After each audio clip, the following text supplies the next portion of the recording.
My parents sent me a note saying that they will not be able to attend my wedding because they have other things to do. I found it on a Wednesday morning. Bright yellow. Crooked. Stuck to the fridge like it belonged there, like it wasn't about to become the crack that split the foundation. In thick, blue ink, the note read, "Can't come to the wedding. We've got things to do." That was it. No explanation.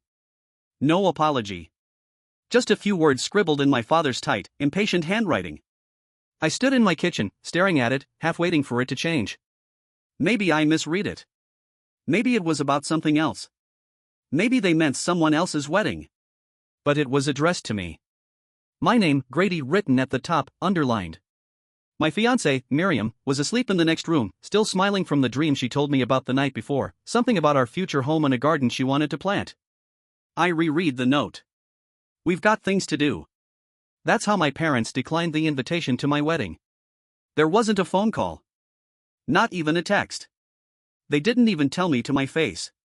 My father, Lionel, had come by the night before to drop off some old tools he borrowed. He must have left the note then, slapped it on the fridge like a to-do list. I hadn't noticed until morning. I kept staring at it. I don't know why. Maybe because it made things real. Or because I always thought, deep down, they would come around. But there it was. 8 words that cut deeper than any argument we'd ever had. My relationship with my parents had always been complicated. But complicated doesn't capture it, really. It was quiet. Resigned. The way someone might live in a house with a cracked foundation but never mentions it because they're used to the tilt in the floorboards. For years, I convinced myself that being useful was the same as being loved. I paid their rent for nearly 3 years. Covered their utilities. Bought them a used car, 2009 Honda Accord, still in decent shape. Registered it in my name because their credit was a mess after a payday loan spiral in 2017. I told myself it was just what good sons do. Even when my mom, Delia, forgot my birthday 2 years in a row.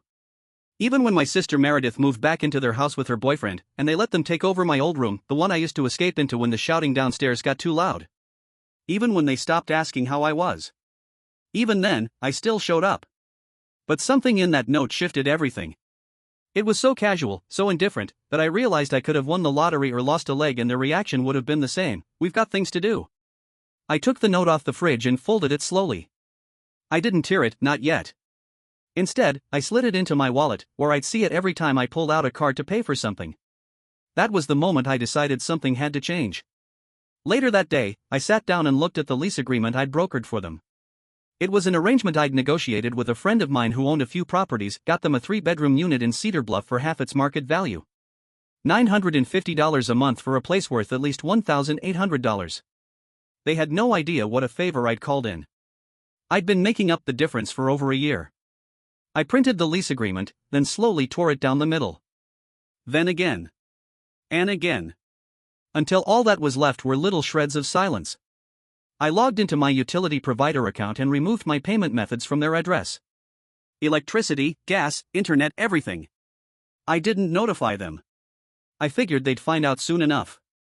Next was the car. I'd bought it when their old one broke down and they couldn't get financing. They'd been sharing it mostly for Dad's appointments and Meredith's side jobs. I looked up the paperwork, found the title, and drove the car down to a local nonprofit that arranged transportation for single mothers and low-income seniors. I handed over the keys, signed the title transfer, and walked home. I slept better that night than I had in months. The thing about people like my parents is that they don't really notice when you're bending over backward for them. But the second you stop, suddenly you're selfish. Disloyal. Ungrateful. I knew what was coming. Sure enough, the next morning, my phone buzzed. First it was Meredith, "Did you mess with the car? Dad can't find it." Then Mom, "The gas bill didn't go through. Is something wrong with your account?" Then finally Dad, "Call me. Now." I didn't answer. Instead, I screenshotted each message and saved them in a folder I created on my desktop. I called it Reset. I wasn't doing this for revenge. I was doing it for clarity, for boundaries that should have been set long ago. That evening, I sat Miriam down and told her everything. About the note. The years of silent financial support. The car. The lease. The unpaid gratitude. She reached over, took my hand, and said, "You don't owe them your peace. That one sentence did more for me than decades of trying to earn my parents' approval. After that conversation with Miriam, something inside me clicked into place, not anger, not resentment. Just a quiet kind of resolve. I was done playing the role I had unknowingly inherited, the family fixer, the invisible safety net, the wallet in son's clothing. The silence from my parents was brief. 3 days after I removed my name from the utility bills, my father showed up at my apartment. He knocked like he owned the place, 3 hard raps followed by a pause, then 2 more. I didn't answer. He knocked again. Then he called my name, half-whispered like he didn't want the neighbors to hear. "Grady, open the door. We need to talk." He didn't sound angry. He sounded annoyed, like I had misplaced his keys or parked the car somewhere inconvenient. I watched him through the peephole for a few seconds before walking away. He stood there for another minute, then muttered something under his breath and left. When I checked my phone later, there were 4 missed calls and a voicemail. "You're acting ridiculous," he said, his voice tight. "This isn't how family behaves. We've been good to you. Your mother's worried sick. What kind of man cuts off his parents over a misunderstanding?" He paused. "Call me back, Grady. Be decent."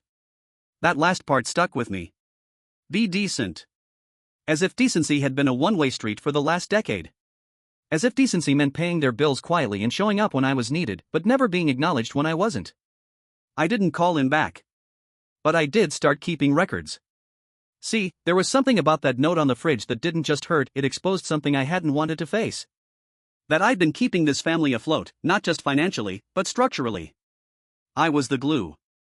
And glue doesn't get thanked. It just holds things together until it can't anymore. Over the next few weeks, the full picture started to emerge. First was the joint bank account I had opened for emergencies. I hadn't checked it in months, honestly, I forgot it existed. But I logged in one night on a hunch. The balance was under $20. The last few transactions were all withdrawals, $150 at a spa I didn't recognize, $200 at a boutique clothing store, and a $400 charge at a place called Renee's Bistro. I googled it. Upscale. Prix-fixe menu. Candlelit dining. The withdrawal note said, dinner, special occasion. I called the bank the next day to get a statement. The account was still technically in my name. I had added my father and Meredith for emergency access only. Apparently, emergency now meant steak and imported wine. That same week, I got an email from the insurance company. A new policy had been created under my credentials, auto coverage for the Accord I had donated. Except it wasn't mine anymore. Somehow, someone had accessed a saved digital copy of my ID and re-registered the car under a duplicate profile. I hadn't even known that was possible. I filed a dispute immediately and froze my credit. That was when I knew I couldn't just fade out. They weren't going to let me. People like my parents don't release the rope until you cut it. And they certainly don't ask your permission first. I started preparing. I began with a backup drive. Every email. Every bank statement. Every message where they asked for money, and every one where I said yes. I wasn't planning to go public. Not yet. But I needed something solid. Proof. For myself, if no one else. Then came the text from Meredith. "Why are you doing this? Mom's crying every day. Just talk to her." No mention of the car. Or the fake policy. Or the note. Just guilt, weaponized like a hammer wrapped in silk. I didn't answer. 2 days later, my cousin Franklin called. He never calls. We barely speak outside of holidays, and even then it's just nods and awkward handshakes. He left a voicemail too. "Hey, Grady. I'm not trying to get in the middle of anything. But your folks came over last night.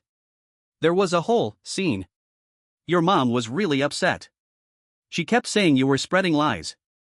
I don't know what's going on, man, but look, if you need anything, I'm around." It was the first voice in the family that didn't sound like an accusation. That same night, I opened my laptop and wrote a single-sentence journal entry. "I'm not punishing them, I'm just refusing to be punished anymore." 1 week before the wedding, it escalated. I received a large envelope with no return address. Inside was a stack of printed screenshots, Facebook posts, old text threads, even photos from my high school days.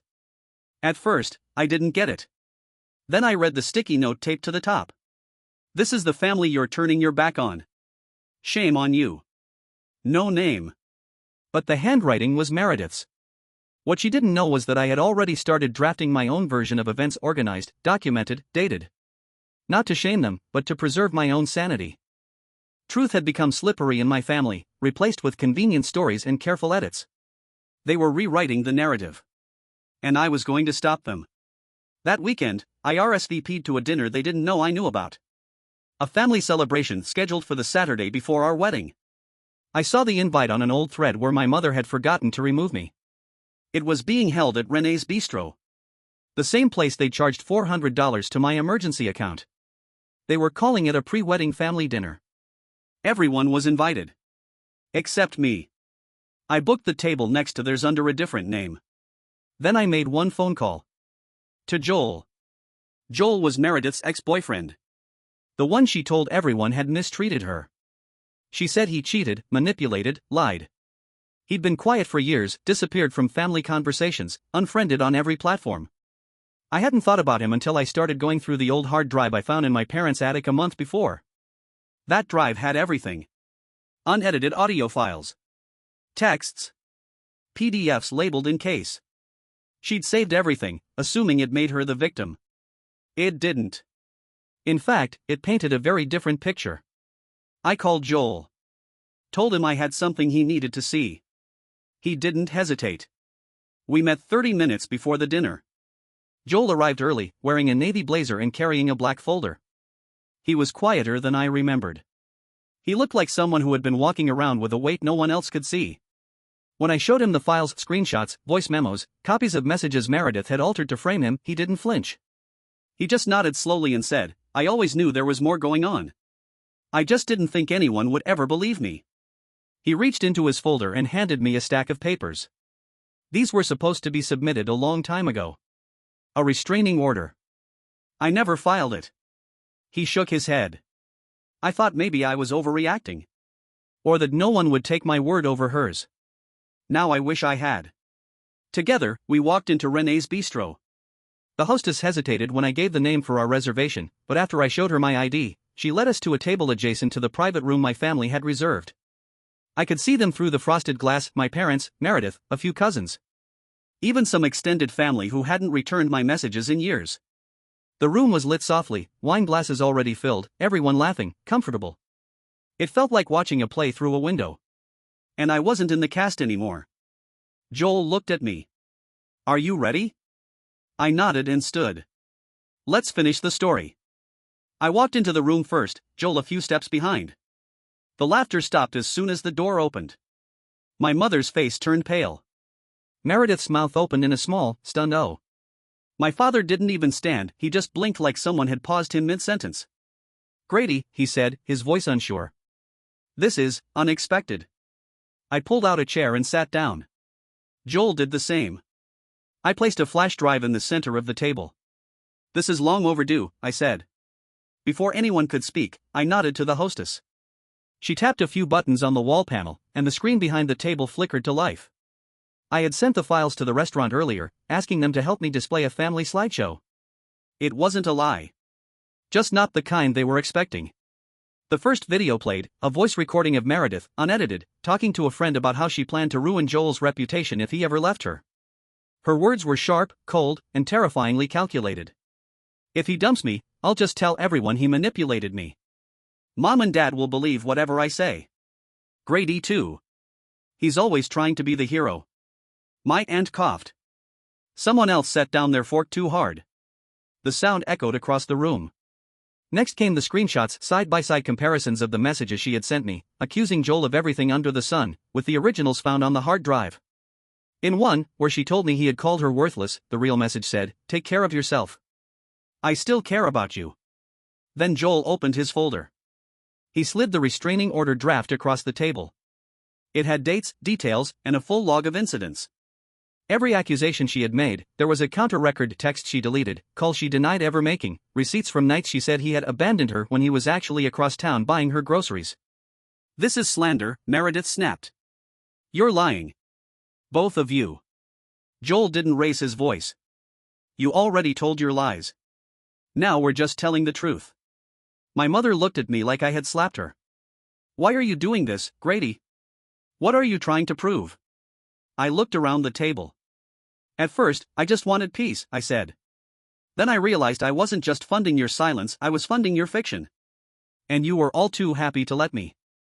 Then I reached into my bag and pulled out the enlarged copy of the sticky note, the one my father left on my fridge. Can't come to the wedding. We've got things to do. I held it up like a courtroom exhibit.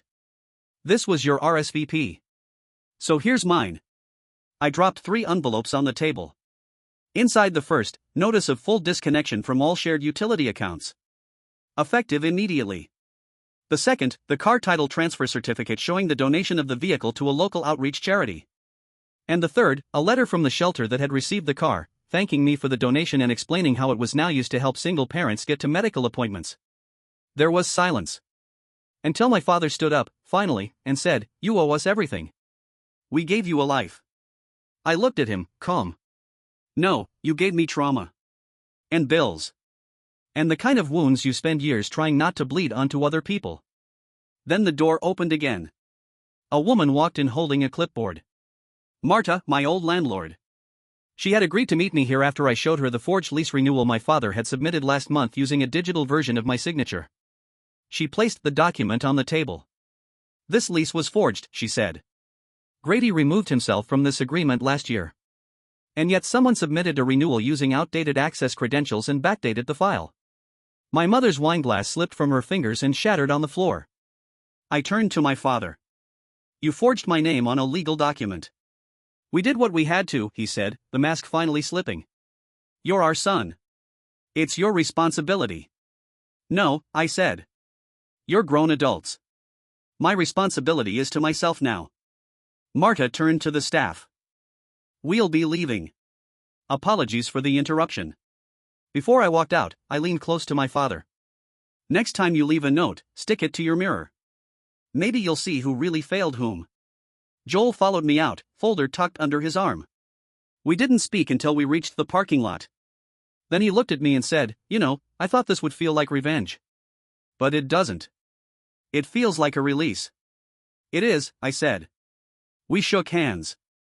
Then I got into my car and drove home. The fallout didn't take long. By the next morning, Joel had posted a carefully written thread online, a public account of everything Meredith had done, backed by dates, audio clips, and documented evidence. He didn't name anyone directly, but the context was unmistakable for anyone familiar with our family. The thread was shared over 1,000 times within 24 hours. By the end of the week, Meredith was placed on administrative leave from her job at the marketing firm where she worked. Her boss reached out to Joel quietly, confirming that they were reviewing her conduct internally.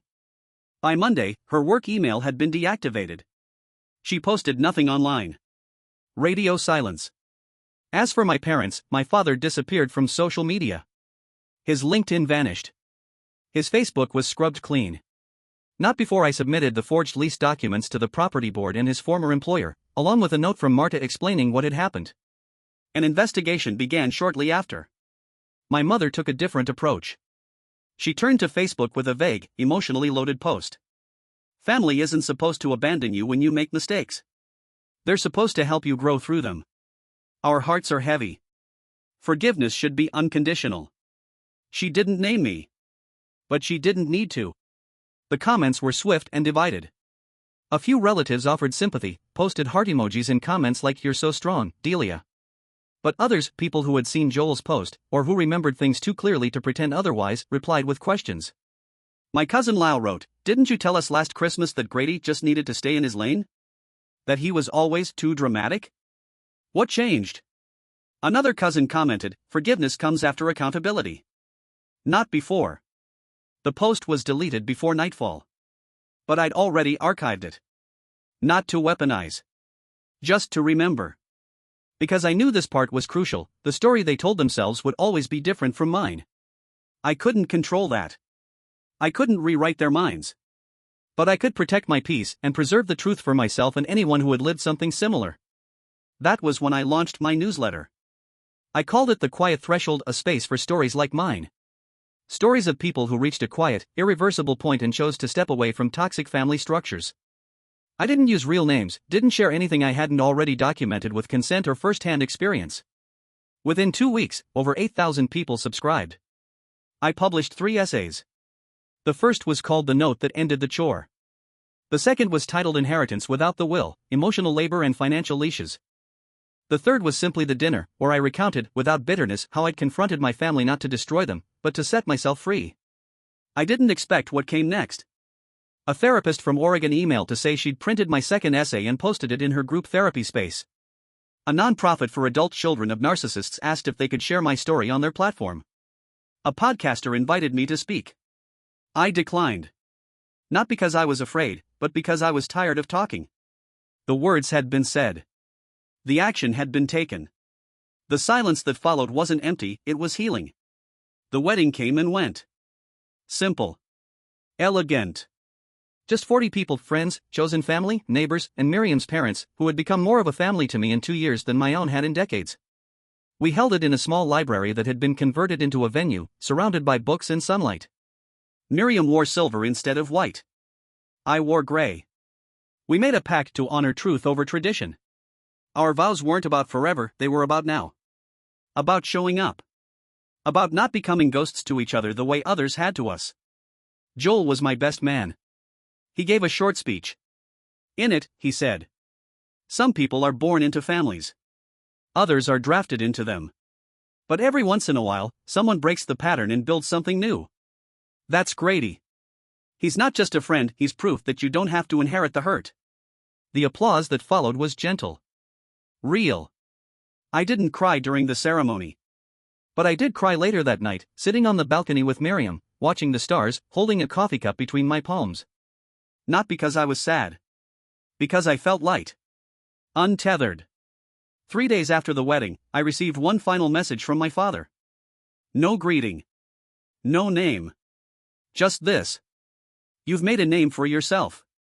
But remember who gave you your last name. I didn't respond. Instead, I uploaded the message to my newsletter, with the caption, "When the man who left you still thinks he owns the letters in your signature." It was shared more than any post I'd written. People started tagging me in photos, pictures of torn up sticky notes, repurposed into art. One person painted theirs. Another burned one and photographed the ashes beside a cup of tea. I realized then I hadn't just ended something. I had created something else. 6 months after the wedding, I opened an imprint under a small publisher. I named it Threshold Books. Tagline, Stories from the Edge of Silence. The first book was mine. A quiet memoir. Title, The Note on the Fridge. Dedication page, for the version of me who thought endurance was the same as love, he deserved better. It reached the top 5 on a few niche nonfiction lists. I didn't do a tour. Just a local interview on public radio, where they asked, "Would you ever reconnect?" I smiled. I did reconnect. With the truth. That's enough. A few weeks later, I changed my number. I didn't announce it. Didn't post about it. I just dropped the old SIM card into the trash bin outside the post office and walked away. There was no final goodbye. Just quiet. The right kind. Now, my life is measured in Sunday mornings. Miriam and I drink coffee on the porch. We've started a garden, her dream. We adopted a dog named Jasper. He has more emotional intelligence than most people I've met. Sometimes, when the wind kicks up and a note from a neighbor's fridge flies loose and lands on our porch, we both laugh. Because now, when I see those little yellow squares, I don't think of betrayal. I think of boundaries. And how sometimes, to build a life that matters, you don't just need to walk away. You need to write the ending yourself. Thank you for watching the video, like it if you watched the video to the end and don't forget to subscribe. Have a nice day.